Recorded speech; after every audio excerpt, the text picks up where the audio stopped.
भारतीय cricket team के captain Virat Kohli और बॉलीवुड एक्ट्रेस अनुष्का शर्मा की शादी में तो सिर्फ घर के लोग शामिल थे, लेकिन इनकी रिसेप्शन में जानी मानी हस्तियों ने भी शिरकत की। 21 दिसंबर को हुई दिल्ली में ग्रैंड रिसेप्शन, जिसमें भारतीय वजीर आजम नरेंद्र मोदी समेत क्रिकेटर शिखर धवन, सुरेश रैना, गौतम गंभीर भी शरीक हुए। मशहूर पंजाबी सिंगर गुरदास मान ने कई पंजाबी गाने गाए और पार्टी की रौनक बढ़ाई। डांस की बात करें तो दोनों को ही डांस का खूब शौक है। वीडियो से देख के तो मालूम पड़ ही रहा है। अनुष्का ने मुंह में नोट दबाकर जबरदस्त डांस किया।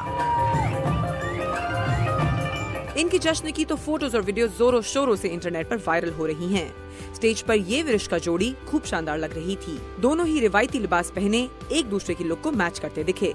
दिल्ली में रिसेप्शन के बाद मुंबई में होगा दूसरा ग्रैंड रिसेप्शन 26 दिसंबर को। इसमें मौजूद होंगे टीम इंडिया के मेंबर्स और अहम बॉलीवुड सेलिब्रिटीज। मुंबई में पार्टी करने के बाद दोनों साउथ अफ्रीका रवाना हो रहे हैं, जहां विराट टेस्ट सीरीज का हिस्सा बनेंगे और मनाएंगे न्यू ईयर अनुष्का के साथ। शुचि जैन, उर्दू VOA। साड़ी भी है, लहंगा भी है, इतना महंगा है, प्यार